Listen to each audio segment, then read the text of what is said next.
Santa's Little Helpers, Jacob Hester and Matt Flynn, are taking over Off the Bench, presented by All-Star Toyota. Tune in for some naughty and nice sports talk this Christmas season. Live from Raising Cane's studio, here's Jacob Hester and Matt Flynn.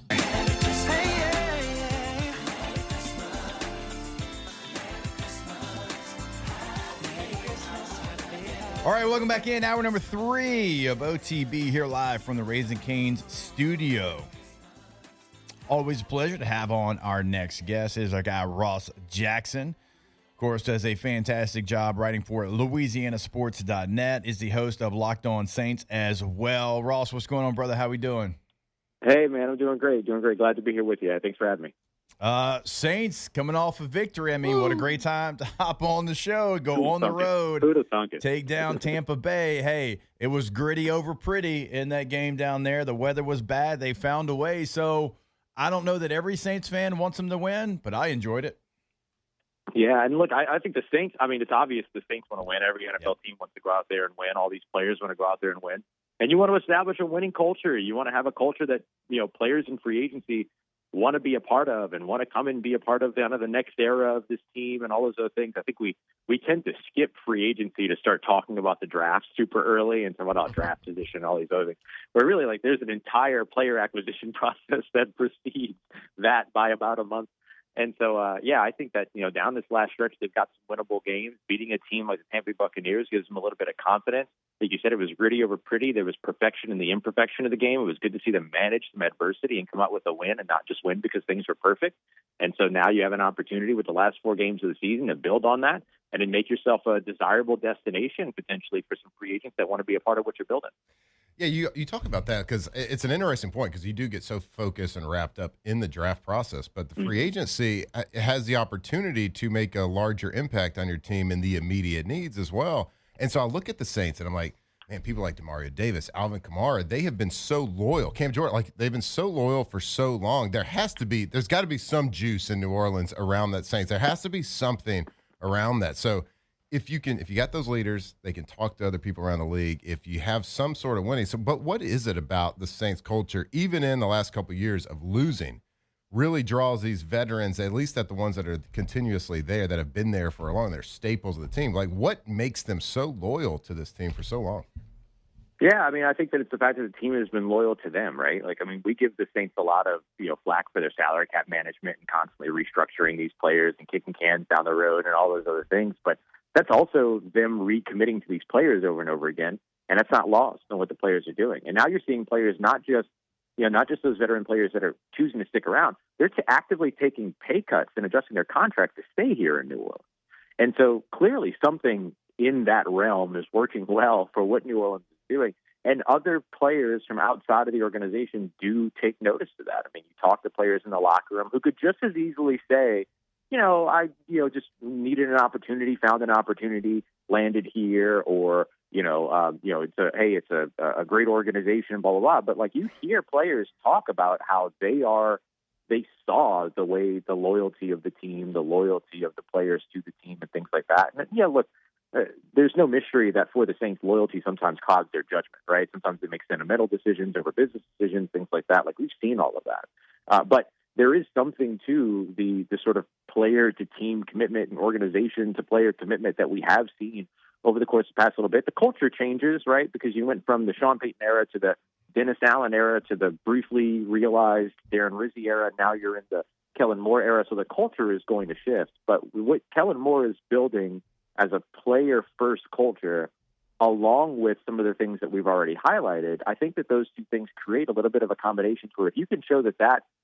results or affects the results on the field in terms of generating wins, that's going to be something that players are going to want to be a part of, especially as the Saints get to the point where they have some of that salary cap option to be able to start to spend and they have the space available, things like that, as that starts to open up over the course of the next couple of years. So, Ross, one of the things we talked about yesterday with the Saints, even in their failures, it hasn't been really a quarterback issue. There was times that I thought Spencer played well enough, certainly to win games. I think Tyler Suggs played well enough. I mean, he went and, it was with his legs that he won the last game. So with that being said, knowing where they're probably going to pick in the draft, Like, how likely is it that they go to another position of need, considering they have so many needs on this team and the quarterback hasn't really been the issue? Yeah, I would say that as long as there's not some type of cataclysmic meltdown over the course of the next 4 games, that the Saints are probably not too worried about addressing quarterback in the first round of the NFL draft, and maybe not even addressing it at all in the draft. Maybe now is the time to go and get a veteran quarterback to kind of help your young quarterback room and or what version of it exists in 2026. And maybe they go that route in 2026 instead, and then the draft becomes focused on building around the quarterback and supplementing what you weren't able to bring in through free agency.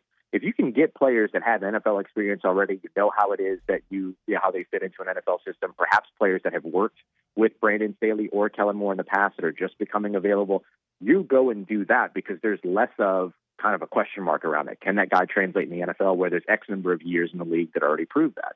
And then you go into the draft and you supplement through that. So I think that the idea of the draft is about finding playmakers and finding guys that are going to be able to supplement your depth, help you out on special teams, which also needs a little bit of a rebuild as well, although it has improved over the course of the year. And then just giving you the opportunity to build around your quarterback, which might mean getting weapons on offense, but also could mean getting impact players on defense. I think playmakers has to be a big kind of emphasis this offseason, and you can do that through both of those player acquisition paths.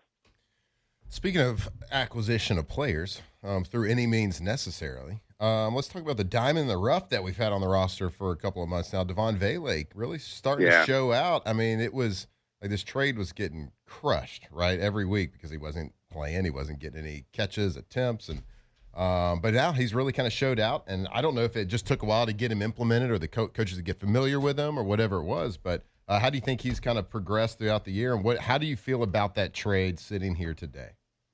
Yeah, I mean, look, it doesn't take a lot of production to match the production of your typical 4th-round wide receiver, right? And that's the pick they traded for. They traded a 4th and a 7th. So maybe you could make the argument of a 3rd-round pick. You remember a former 3rd-round pick here in New Orleans, Traquan Smith, that had a bit of ups and downs and everything, but certainly a lot more downs than ups here in the city. And so I think you look at what Devon Vaylake has done. Certainly, it took way too long for the Saints to kind of get him as involved. Yes, they got him out on the field after the Rashid Shaheed trade, but they didn't really start targeting him as a, typical down in, down out option. But maybe over the course of the past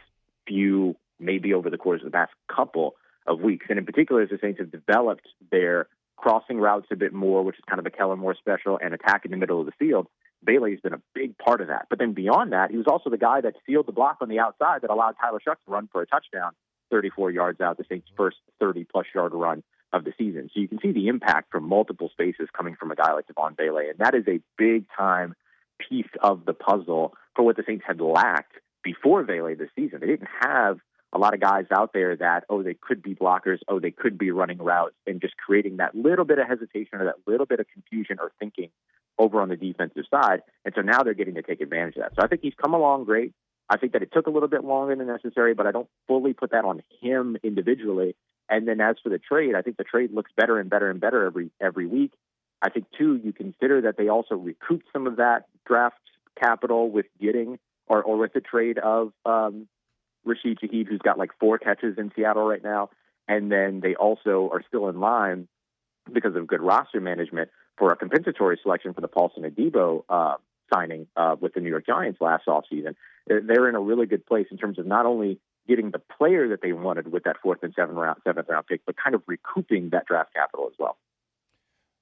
Ross, one of the things we haven't talked a lot about, because a lot of the focus has been on the offense, because you're wondering what it's going to look like at quarterback, and the offensive line's been so bad this year, is the job that Brandon Staley's actually done with this defense. And, when you look at yards per game, I think they're 12th right now in the NFL, and they're doing a really nice job, and they've had their injuries certainly, but it feels like Brandon Staley's actually done a really nice job taking over for, Dennis Allen, who's a defensive-minded head coach there. What do you make of the job that Staley's done?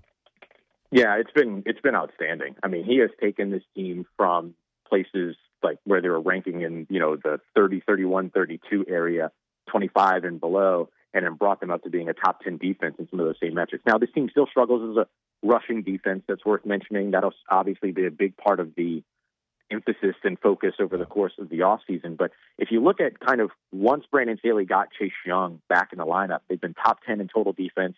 They're ninth in yards per carry, even though they're allowing a lot of rushing yards. They're not allowing it on a per carry basis as much. There's been a couple of breakaway situations there, but outside of that, it's been tough. They've been sixth. They're sixth right now in passing defense as well over the course of that stretch. Ninth in sacks per drop back, eighth when it comes to third down percentage, a top 5 team in red zone defense since Chase Young has been back as well. So you can kind of get a full glimpse of what it is that Staley is able to do with a full complement of his players. And now he goes into an offseason with the opportunity to add to it. And so I think and by the way, them being ranked as a top 10, near top 5 passing defense doesn't have a lot to do with the fact that they've struggled as a run defense. They have the second most passing attempts against in the NFL as a defense. So it's not because teams aren't passing that they're not allowing yards. They're just simply doing a good job. And so I think that this is a big area where New Orleans saw a massive improvement. Still a lot of improvements to make, obviously, when it comes to rushing defense, and then continuing to add some playmakers over to that defensive side of the ball. But I think the job that Brandon Staley has done has been excellent. I'm really looking forward to seeing what he's able to do with an offseason to acquire players that he wants as well. To add to that defense. Now he's had a year to kind of look at that and see what's missing. And then after that, I mean, if he keeps doing this, he might be looking at a second head coaching opportunity somewhere. So the Saints should enjoy that, what they can get from Brandon Staley while they can get it. Oh, yeah. Ross, I know you watch a lot of film, so you've seen the Saints play. You've also seen, in doing so, you've seen all the other teams play. Who is the best team in the NFC South? Oh, man, in the NFC South? Is there a such thing as the best team in the NFC South? I mean, this is a chalk answer like a month ago, but I don't think it is. Yeah. Anymore.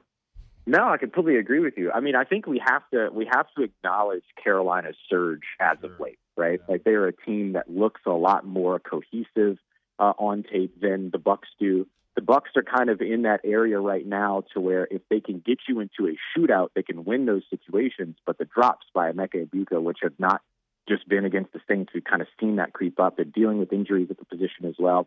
And then, of course, the injuries on the offensive line haven't helped them. The defense has been suspect, especially from a passing situation. And you guys know that symbiotic relationship between rush and coverage. Rush needs coverage, coverage needs rush. And while they have a really good defensive front, they lack in the secondary side. So it feels like maybe Carolina isn't necessarily a more complete team roster-wise, but might be the more cohesive team out of the pair as of right now. Obviously, still with some pitfalls of their own. You never know exactly which Bryce Young is going to show up. You're not super sure if you're ever really going to get a real pass rush from that team, 27.7% in terms of their pressure percentage right now. That's bottom in the NFL, which is great news for New Orleans next weekend, by the way. But it's hard to say that one is the best team, but I would say right now the better team in the division might just be Carolina. And to be fair, like both of these teams lost to New Orleans. This isn't a recency bias thing. It's just looking at where Carolina has been a little bit maybe more cohesive and dependable in a way that Tampa has been a little bit more unpredictable and therefore, has had sort of those losing streaks here over the course of the season. I mean, Carolina might have the best win in the NFL, like beating the Rams. Right. Which is wild. Right. Ross, have you ever seen a team, and this has kind of been our tagline for them, they are great against the great, they're average against the average, and they're bad against the bad? Oh, yeah. I mean, we've seen that in New Orleans before. That's I mean, true. you go back to those 2014, 15, 16 seasons, there was a lot of that, quote-unquote, playing down to your opponent, right? Yeah. And all of a sudden, they would show up and they would win the games that they weren't supposed to win, and they would lose the games that they were supposed to win. And Carolina's kind of in that same thing. And it's funny because you watch Carolina, and they've done it in different ways. They've won comfortably against really good teams. They've won an absolute slugfest against really great teams. Look at the Carolina Panthers win over the Green Bay Packers, for instance. And so I think that that's one of those things that's also really interesting is when you can show that you can win multiple ways against great teams, that kind of gives you a little bit of an edge too. But you're going to have to start doing it against the teams you're supposed to beat as well. All right, there he is, our guy Ross Jackson. Good enough to join us here. Check his work, LouisianaSports.net. Always dropping articles there. Locked On Saints podcast as well. Ross, we appreciate it, brother. Thank you, guys. You take care. Stay safe. Talk to you here soon. Appreciate you having me. All right, Saints. Maybe a winning streak coming? Well, it takes two. Maybe. Let's not get ahead of It's a soft maybe. Soft maybe. Soft maybe. All right, we'll take a break. More OTB when we come back here live from the Raising Cane studio. Off the bench. All right, if you're looking for a night out that's got everything, you need to head to the all-new Bally's of Baton Rouge, the newest casino resort right here on the river.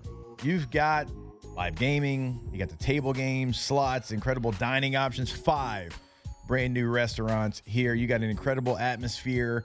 You're going to be blown away when you walk into what you've always known it to look like, to the brand new building, the DraftKings Sportsbook. I mean, it's got an over 40-foot TV. It's got kiosk everywhere. It's entertainment, excitement. You've got that real Vegas-style gaming as well right here on the river, as we said. So check them out on social media. Go to their website today. Make a night out on the river at Bally's. That's right, Bally's of Baton Rouge. Formerly that area that was like the Belle of Baton Rouge. So this is like a downtown transformation. Like Baton Rouge, you get an upgrade, a huge milestone for downtown Baton Rouge. Turn a once dormant area into like a vibrant destination for gaming, dining, live entertainment, and a beautiful hotel. Go check them out, Bally's of Baton Rouge. From the locker room to the airwaves, it's Off the Bench with Jacob Hester and Matt Flynn.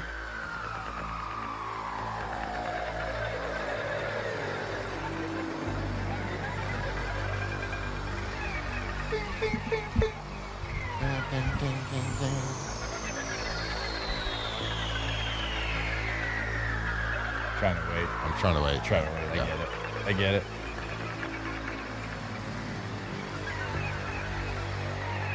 Come on. All right, welcome back here. Off the Bench. Want to tell you about our good friends. It's perfect music for this, by the way. I don't know why. It just feels like it. For Rejuvame Medical. You're running away from aging. Running away from aging. I like that. Yeah. Because as we age, as we get a little bit older, things don't work. Our energy isn't quite there. Our drive isn't quite there. We've all heard about HRT, hormone replacement therapy. Go get some blood panels over there, Rejuvame. They are literally the best in the business in Louisiana, all over Louisiana, too.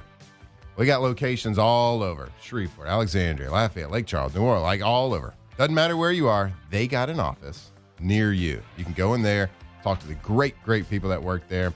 They care about you. They care about your body. Talk to them about that HRT. It might sound intimidating to you, but man, the technology, the science has come so far. And it used to be a stigma about it, but man, right now, if there's a fix for stuff out there, feel better. Feel better about your everyday life. Get that HRT. Get those panels too. And if you call in advance, schedule that blood work before you get a 20% little discount right there. Let's go check it out. See how they can help you at RejuvemeMedical.com. Rejuvame!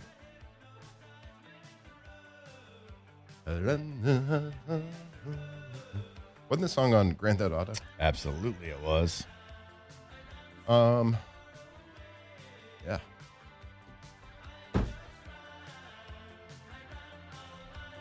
Great game. Doesn't teach you a lot of great messages.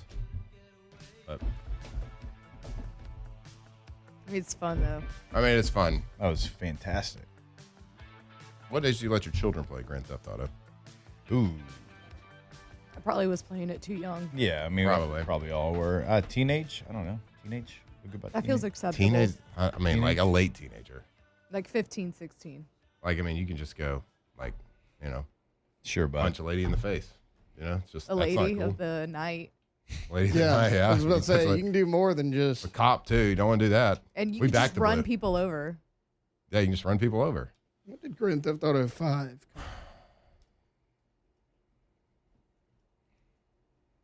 Wasn't there like a big, like something bad happened, like a crime, and some guy blamed it on Grand Theft Auto? I'm sure.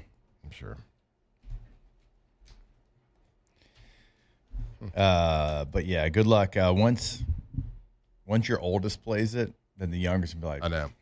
hold up, wait Hold a up. minute. Yeah. I want to play that. I want to go run people over. Yeah. Mm-hmm. Anywho. And that's how that goes. Yep. People will make excuses for anything, just like Notre Dame. God, as soon as I saw the news, I knew you'd be the happiest person in the world. Which one? Which news? I was happy that they didn't get in. Yeah, and then Stage 1 of happiness. right, Stage 2, they backed out. Bowl game. Happy. right. Stage 3, their AD doing a media tour yesterday and The getting whole mad car at the wash. ACC. Yeah, what?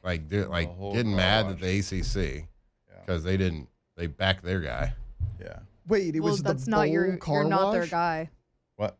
It was the bowl car wash? No, I said the whole car wash. Oh, I That's think you what said the call it. bowl car wash. I was like, Yeah. they ain't going to a bowl. No. Yeah. Whole car wash. Every show. Dan Patrick. Yeah. He's on T-Bob. I've been seeing people absolutely just melt on the socials. I need to go back and watch because I hope T-Bob pressed him a little bit. I doubt it. No shot. I mean, he was on the Dan Patrick show too. He was on multiple. T-Bob's not really a presser. But like, press him on what? You know what I mean? Like, why? Join a conference. Press him on like the fact that Yep. they quit. Yeah. Like, Well, and the emotional decision like an hour after. Mm-hmm. Well, Then I people go like through the whole spiel of bowl games mean something, but you could tell Notre Dame people are like defensive because like everybody's saying join a conference. Like, why would join a conference? How'd that work out for BYU? How'd it work out for Duke? Blah blah blah. I'm like, well, look, Miami got in, Alabama got in because they went to the table with two people fighting for them. They had the university fighting for them and the conference.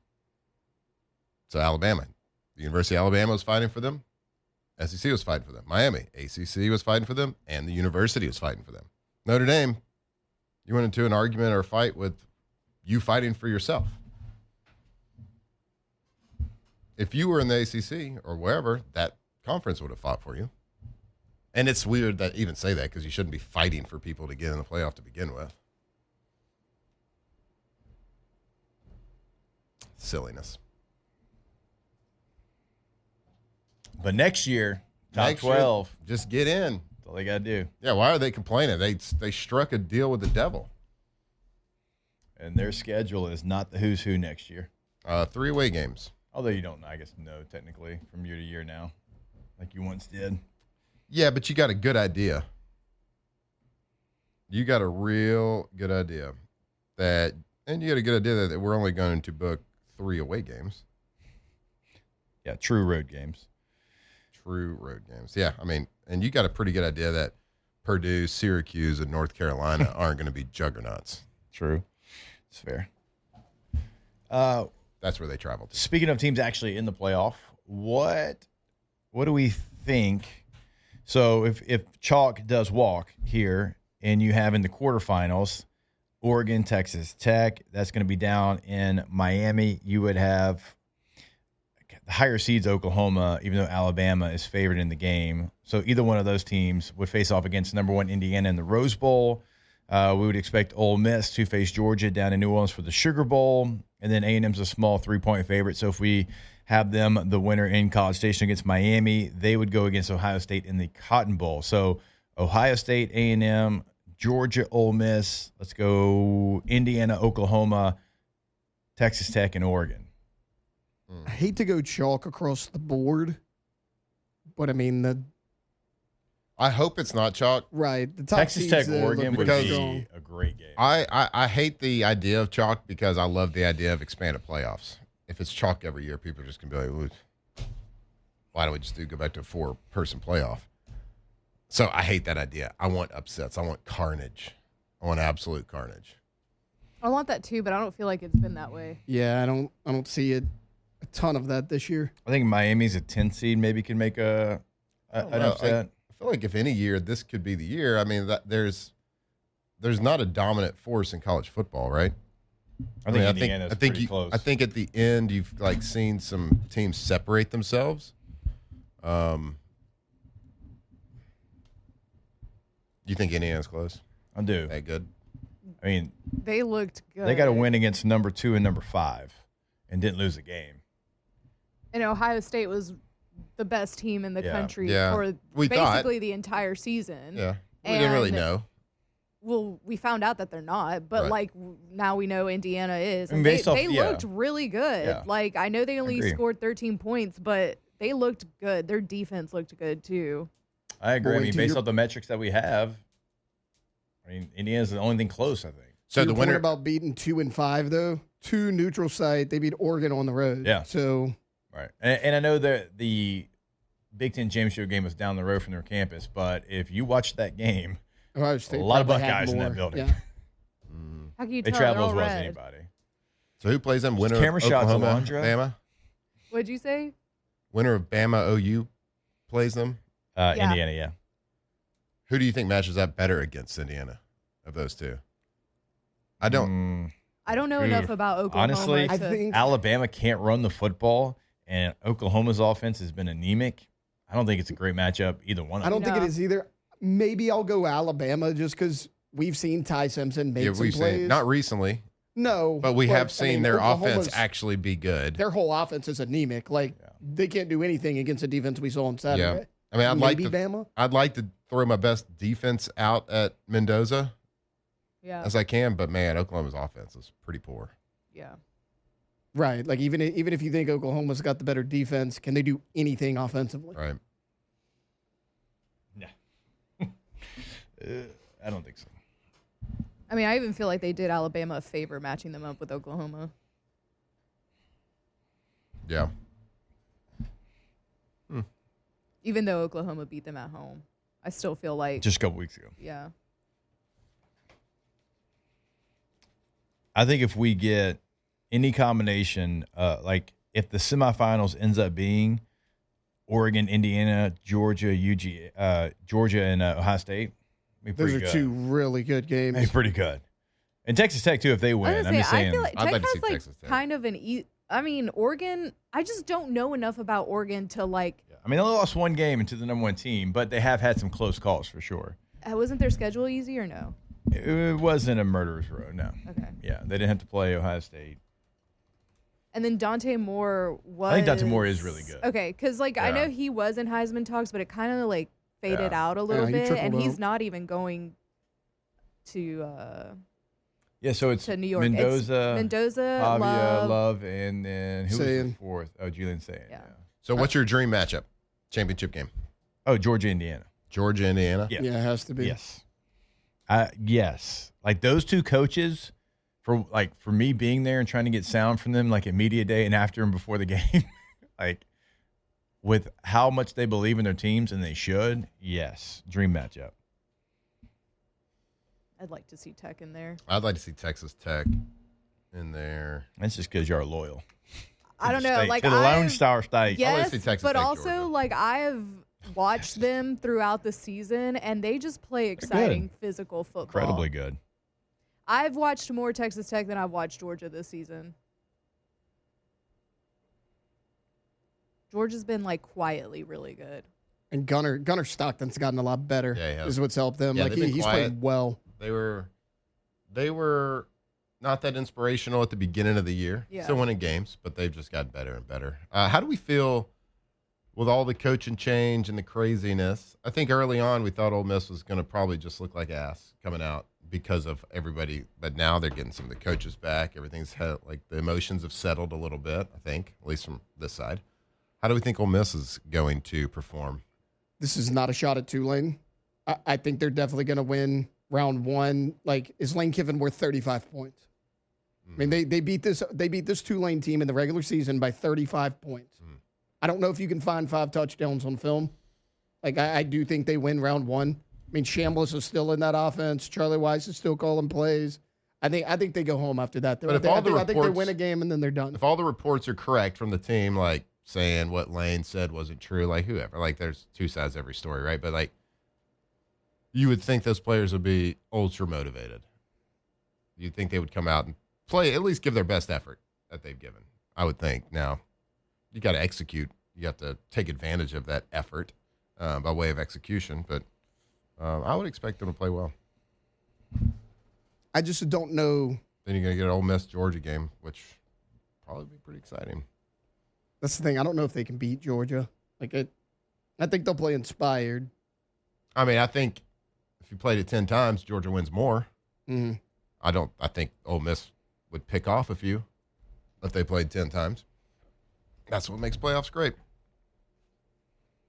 I'm excited. I want carnage. Tulane, beat them. Why not? JMU, let's go. Make a run at this thing. All right, JMU. Say JMU. Why, Phils? It's just gonna be really annoying to watch them get Boat blown race. out by Oregon. Oh, they haven't been blown out this year, but they've only played like Louisville, so Right. and they lost. They do play on TNT and True TV. Hell yeah. Really? Yeah, I'm looking at it right now. TNT/True TV. James Madison versus Oregon. First round of the playoffs. Last time I turned to TNT, NBA. Yeah, Yeah. a few years ago. I was going to say like March Madness when they have it Yeah. there. Die Hard 4 was on. Die Hard 1, 2, and 3 are so good. Yeah, it cuts off after that. So is Ole Miss Tulane. Yeah, that tracks. All right, we'll take a break. When we come back, I do want to, it's Tuesday, so OTB Mailbag. We're going to actually answer questions. A lot of times we don't have time at the end of the show, but maybe we do it for the totality of the show. Get the questions in, the Bayou 4 chat, OTB Mailbag when we come back here live from the Raising Cane studio. Off the bench. All right, go to GoTommies.com, G-E-A-U-X, Tommies with a Y.com. You'll clearly see the difference there. Check out a gallery of work on the homepage. Check out testimonials of past clients. Check out what they can do for you in the greater Baton Rouge area. Also, check out the banners year after year, the awards that they win there, including Best Windows in Baton Rouge this year in the Advocate. That went to Tommy and the team at Tommy's Windows, Doors, and Siding. Also, like on the website, they got everything laid out for you, like everything that they can do for you. Also, like gutters, like check that out on the webpage as well. GoTommies.com. Yeah. God, you're impressive, Tommies. GoTommies.com. You got a project happening. We talk windows, we talk doors, we talk siding, we talk the best in the business, the best in Louisiana. And oh, yeah. How about a lifetime warranty? Anything that they do for you and install at your house, you get a full lifetime warranty right there. So if you got a project, make sure you give them a call. Do yourself a favor. Talk to that team. See what they can do. See what price they can get you. GoTommies.com. Tigers turn talkers. This is Off the Bench.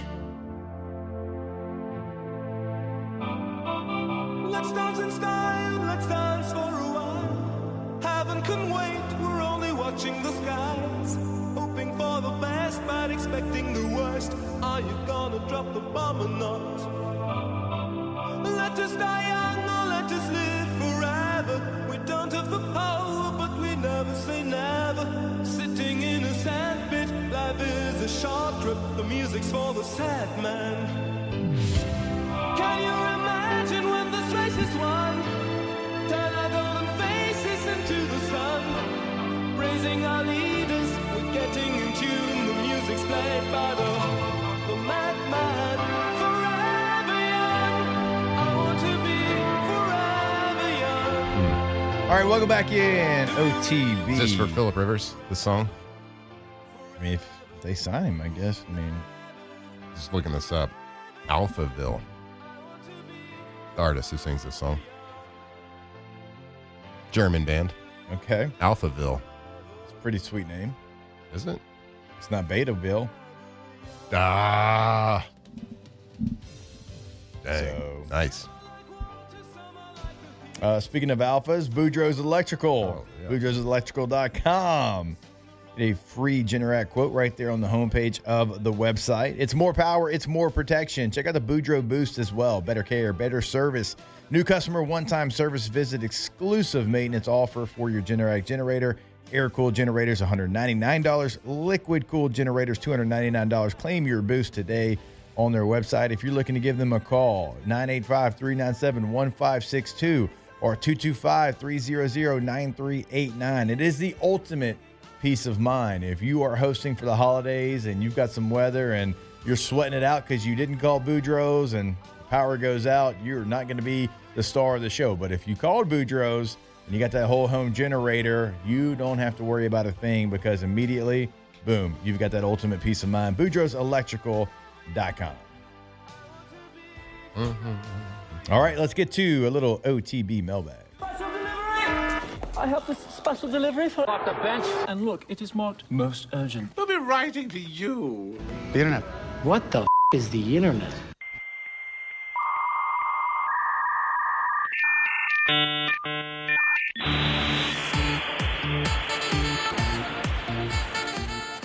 Tate, my chat is literally trying to play catch up. You said you had some there already ready to go? Yeah, here's one for our guy, Matt Flynn. Matt, did you remember to change the bulbs in his blinkers after using them so much over the rainy weekend? Actually, I'm not against it, of course. Y'all know this. I didn't use them this weekend. I wasn't ever driving in rain to where my vision was highly impaired. I drove in some rain, but I could see. My vision was pretty good. If it was highly impaired, I'm pushing that big red triangle on the dash. So to answer the question, no. But I'm not above it. I'll hit those flashers so fast. Got to stay safe out there, people. Hashtag OTB Mailbag. How happy is Tay about the 1939 Aggies college football playoff placement in the bracket? A little too high, but happy about it. It'll be fine, guys. Hashtag OTB Mailbag. What's more satisfying to That's a watch? good question. Pressure washing a dirty driveway or mowing high grass? That's a good question. I don't know. Pressure washing's pretty elite. Pressure washing anything dirty is pretty darn. I pressure washed our front porch recently. My God. Like if you got that type of personality too, like 2 hours can fly by pretty quick too. It's fun. Try drawing your initials in it and make some kind of phallic symbol as well. It's pretty fun. So we got a white vinyl, and I have to pressure wash that all the time. It is nice. Yeah. I'm going grass. Yeah, I'm like a child with a pressure washer. Hashtag OTB Mailbag. Why is it when a defensive player gets called for a penalty, doesn't matter what for, they almost always come off the field for a play? I don't think I've defense noticed guys that. Rotate in and out pretty frequently. Like offensive linemen, you don't see them come in and out of the game. So when they get called for a holding, you're not going to run another guy out there. The D-line rotates as much as any position in football. So I don't really notice that. I mean, if a lineman jumps off sides, they usually don't come out. DBs, in a big situation, they do. DBs getting pass interference, they don't come out. Defensive holding, they don't come out. Yeah. I mean, I guess roughing the passer, you see guys coming out, stuff like that. Yeah. I don't know. I don't really. A big that. offsides on third down. But yeah, defensive guys do rotate a lot. Hashtag OTB Mailbag. Who do you think is better, Rivers or Flutie? Is this a serious Rivers. question? Philip Rivers. Come on. I love Doug Flutie. He's a great guy. He called some of our games in college. It's Philip Rivers. I hadn't watched enough Doug Flutie film. And gone into the CFL archives. I mean, super great Hail Mary that one time. They were teammates in San Diego. Super fun to watch that little fella. Yeah. He does the wrong type of HRT. You got to go rejuve me for that. Don't do his stuff. Hashtag OTB Mailbag. What's the most expensive thing you bought that 40-year-old you looks back on and says, damn, that was stupid? I try to live my life with no regrets. I don't really think like anything just like stands out to me, honestly.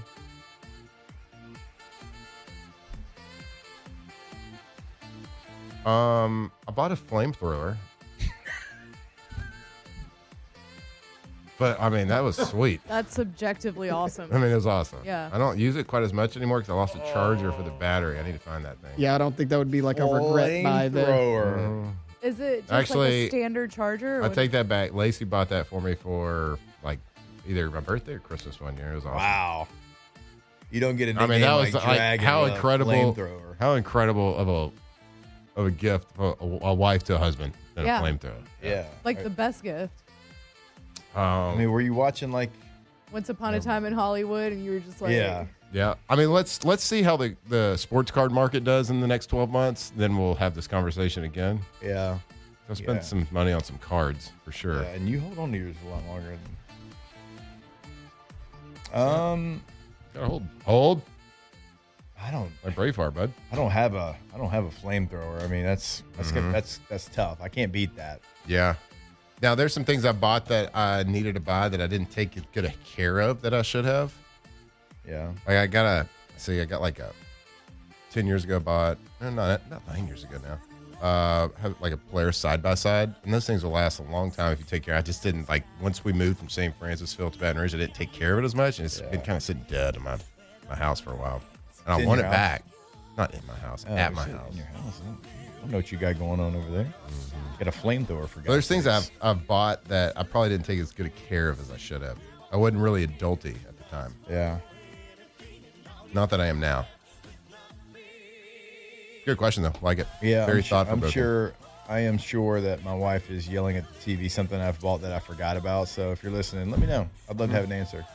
I feel like there's probably something out there. God, I need to get that flamethrower back running. We bought an industrial size water slide, like the ones you rent during COVID. That was maybe the best money. That's good. Like the kids just loved it. I priced that out one time. We used it until like it just fell apart, basically. Yeah. I almost bought one, but we're too loyal to the people we rent from. No, I'm not. I don't have anybody. Like I never bought like a crazy expensive car either, so I don't know. I don't have a great answer. It's a great question though. It's a great question. All right, let's do this. Let's take a break, and when we come back, we'll continue OTB Mailbag. Look at us taking a break, sort of on time. Yeah. Who are we? This next segment, this last segment is going to be multiple minutes. No big deal. OTB. Not a huge deal. Off the bench.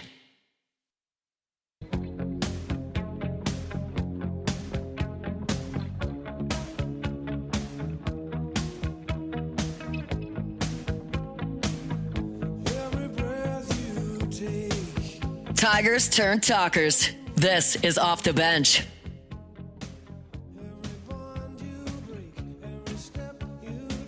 All right, welcome back in. I want to remind you about our friends over at Pala. If your business needs serious construction work done the right way, Pala Group is the team to call. They've been handling large-scale industrial construction along the Gulf Coast for over 50 years.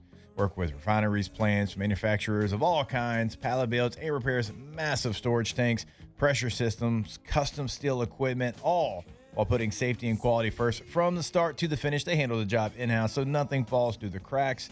When the project matters and there's no room for mistakes, and we tell you this all the time, when it's a major project, it is the one call to make. Trust the experience and reliability of Pala. And again, you can find more information on their website. Just go to palagroup.com. That's palagroup.com. All right, going to get to some more of your questions here to end the show. Hashtag OTB Mailbag. Does Tay-Tay believe the 1939 Aggies will lose in the first round, and how happy is he about that? Nah, they'll beat Miami, but they'll get crushed by Ohio State, so they won't go that far. Hashtag OTB Mailbag, and this one's for all of us. Cheapest LSU versus Ole Miss ticket next season. Is it more than a car payment? Yes. I'm going to say the cheapest ticket to get into that game is going to be $585. It'll be around $500. I mean, the cheapest ticket all season this year for any college football game outside of the conference championships was, I think, $410. The whiteout? Oregon at Penn State whiteout earlier in the season. Smaller stadium. It's a much smaller stadium. I'm going to say $585. I don't think any other game eclipsed $400 though this year on the secondary market for the cheapest, I guess. Indiana, Oregon got right at $400. Yeah. In Eugene. But that game, it'll be around $500 probably. Yeah. Maybe more. Alondra? 500. 500. Tay-Tay? Cheapest ticket, $450. Hashtag OTB Mailbag. Will either of you be at a particular card show this weekend? Are you on the hunt for anything? Hey, there's a great card show coming up at Elite this weekend. I'll probably wander out there. Yeah, check out some cards. We've been talking for a while about trying to do something like get a table or something over there, but we just hadn't. We got a lot of things happening in our lives. We haven't really made those plans, but I do want to go out there. I am hunting for something. Hopefully, I don't know about the near future, but hopefully in the future I'll maybe really share my little hunt I'm doing right now. Making some big time progress too. Oh, you do? Yeah, you do have one. I'm hunting. Yeah. Some people call it a rainbow. I'm hunting that right now. Yeah, you are. I'll be out there, but I don't know that I'm on the hunt for anything. My youngest collects Bryce Young cards. I kind of have found my way into Herbert and Lab McConkey. More Herbert than anything. I'm going to try to start a fullback collection. Hadn't gotten there yet, though. Yep. Fullback, that would be actually really cool because I doubt that many people are really doing it. And I've got some all-stars that are good, but he's really the only guy I've got so far. Well, you got to step Although up, buddy. Cole Kubelik did give me, last time they were on a call for an LSU game, he handed me a bunch of like Tom Rathman, Low Neal, Larry Sinners, a bunch of fullbacks. That'd be a fun chase to have. Yeah. That'd be good. I bet you some older cards. Yeah. No new stuff. We were talking to Cole. So Cole does his PC is like a lot of offensive linemen. Yeah. Which is cool because it's like I gave him a ton of like right? serial numbered or autographed offensive linemen that I'm not going to do anything with, and so we that's how we exchange it. I believe that group is going to be on the call for the Texas Bowl. By the way, LSU Houston, you're going to have Tom Hart, Jordan Rogers, and Cole Kubelik. Sweet. You going to the Houston Bowl? You went last year or Texas Bowl? I don't think so. Wow. So you went because of Baylor, not because of LSU. That's interesting. I went. All right, we love you. We thank you. What a great much so, day. we'll be back with Coach Kim Mulkey tomorrow here on OTB. Have a great day. Off the bench. And also go to KTOZBlinds.com, Always the a great website day for there. K to Z Interiors and Outdoor Living. In Baton Rouge, 225-791-1220. Lafayette, 337-446-6627. In the 985, it's 985-590-4843. When you go to the website, KTZBlinds.com, you'll see exactly what they can do for you, interior and outdoor living. And as we always tell you, sometimes it can be both. Like it was for me, like it can be for you. Have Brandon Barton and the team come out to your space, know your space, learn your space, change your space in 15 minutes. KTZBlinds.com. Right, K to Z, interiors and outdoor living. So what does that mean, interiors and outdoor? So interior, we're talking about blinds, we're talking about shades, we're talking about shutters, drapes, whatever. Make your house beautiful right there. Really bring the room together. But the outdoor living, what is that talking about? We're talking about exterior motorized screens, aluminum shutters, retractable awnings, patio covers, screen enclosures, whatever it is. Upgrade your house. Give them a call today. K to Z Interiors and Outdoor Living, KTZBlinds.com.